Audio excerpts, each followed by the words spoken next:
Para hablar sobre el tema de desarrollo, este programa de desarrollo económico en la región del Istmo de Tehuantepec, está con nosotros vía telefónica Francisco López Bárcenas. Él es abogado, asesor agrario, defensor de causas sociales e indígenas en Oaxaca. Es autor del libro Los 4 ciclos del despojo minero en México y las rebeliones indígenas en la Mixteca. Muy buenos días, Francisco López. Gracias por tomar la llamada. Muchísimas gracias a ustedes. Muy buenos días a ustedes y al auditorio. Muchas gracias. Bien, pues de inicio nos gustaría saber qué implica para las comunidades el programa de desarrollo económico para la región del Istmo que dio a conocer el nuevo gobierno.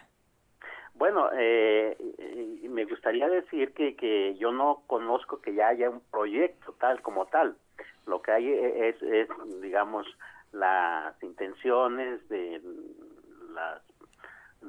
realizarlo, pero un proyecto así ejecutivo con todos los requisitos de ley no lo conozco. No conozco el impacto ambiental, el impacto social, por ejemplo. Y digo esto por lo que me preguntan. En principio, a mí me parece bien que haya inversión en esta zona. Pues es una zona bastante con mucha pobreza, por un lado de las comunidades indígenas, pero por otro lado no hay que olvidar que ya hay megaproyectos que podrían pues servir como espejo para ver lo que ha pasado con anteriores. Pienso, por ejemplo, en la presa que ya se encuentra en la región, pienso más recientemente en los parques eólicos, pienso que ha generado mucha oposición de las comunidades. Y pienso en los puertos, Salina Cruz, Coxacualcos, que van a ser remodelados también, ya existen, y sin embargo sigue habiendo mucha pobreza. ¿Cuál es entonces el asunto?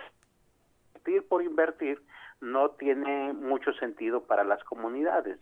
Yo creo que tendríamos que ver que lo que se está impulsando desde mi perspectiva es pues unificar este tipo de proyectos y crear un gran corredor industrial, como nos han dicho. Ahora, ¿qué implica para las comunidades? Yo creo que pueden implicar dos cosas importantes. Una, que si se sigue haciendo como se ha hecho anteriormente, pues puede ser un gran problema que puede generar mucha resistencia. Otra, que si se hace como el presidente de la República lo anunció, y como ustedes muy bien lo acaban de decir, de que haya una consulta previa, libre, informada, culturalmente adecuada, como son los estándares internacionales, pues puede ser una oportunidad muy grande también para las comunidades y para el gobierno de cómo se hacen las cosas o cómo se deberían hacer las cosas en este país para que funcionen. Claro. Entonces lo que nos dice usted es que, Francisco López, es que no hay un plan realmente aterrizado, no hay un plan ya definido. Está la inversión de 8,000 millones de pesos y también el compromiso de una consulta previa, libre e informada a los pueblos indígenas. Y esto es lo que podría transformar la situación, ¿no? El rezago que viven las comunidades indígenas en la región. Sí, por lo menos eso veo. Ahora, me llama la atención una cuestión interesante, porque efectivamente el presidente de la República dijo que no habría empresas internacionales, pero sí habría empresas nacionales. O sea, lo que se está planteando es un proyecto de inversión en asociación público-privadas, que es como se han venido haciendo en los últimos sexenios las grandes obras de infraestructura, represas, carreteras, todo esto se ha venido haciendo así. Y sin embargo, en estos proyectos que ya se hablan, pues, no aparecen los pueblos indígenas. Bueno, no solo los pueblos indígenas, que es importante, la población en general de la región no aparece, lo cual ya a mí me da alguna suspicacia de que pues a qué hora las van a incorporar. Yo diría también, si me permiten, nosotros por disposición constitucional y por ley de planeación tenemos una economía mixta y tenemos un instrumento de planeación que se llama justamente planeación democrática. La Constitución y la ley de planeación obligan a los estados a que cuando desarrollan sus proyectos de desarrollo, los consulten con toda la población, no solo con los pueblos indígenas, aparte del convenio 169 que obliga a hacer un tipo de consulta específica. Entonces, sí, a mí yo desearía que sí se cumpliera esto que había dicho el presidente, ¿no?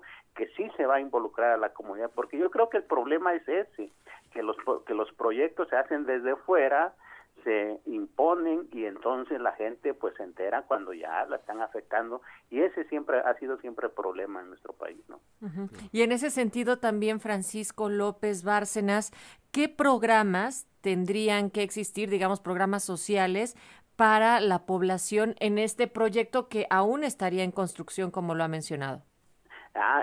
Eso yo creo que es muy importante, porque el corredor implica, no, lo que más se ha dicho es que se van a modernizar las vías férreas, que se va a readecuar el puerto de Coatzacoalcos, que se va a hacer otro puerto en Salina Cruz, pero también hay otro tipo de obras planeadas. Hay algunos corredores industriales a lo largo de la vía de ferrocarril, por ejemplo. Hay la intención, lo ha dicho el secretario de Comunicaciones y Transportes, hay la intención de crear algunos desarrollos urbanos más allá de cómo están las ciudades, y yo creo que en esta parte lo que se tiene que combinar en principio es, pues, qué tipo de proyectos de desarrollo real se le ofrecen a las comunidades.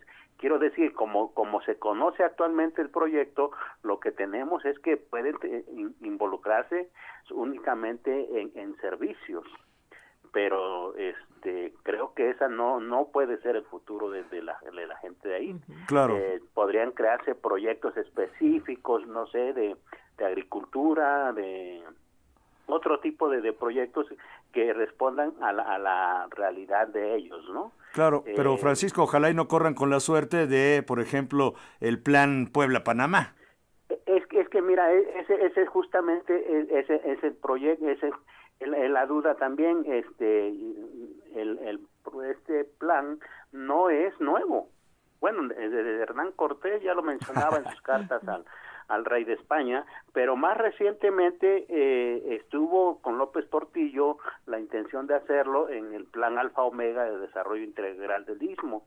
Después con Vicente Fox vimos el plan Puebla-Panamá, y incluso con el presidente Enrique Peña Nieto el anterior sexenio lo vimos como un corredor industrial integral. Entonces, que incluso se anunció, yo lo estaba checando, se anunció que en el 2016 iba a comenzar. Es un proyecto que ya viene de anteriores gobiernos priistas,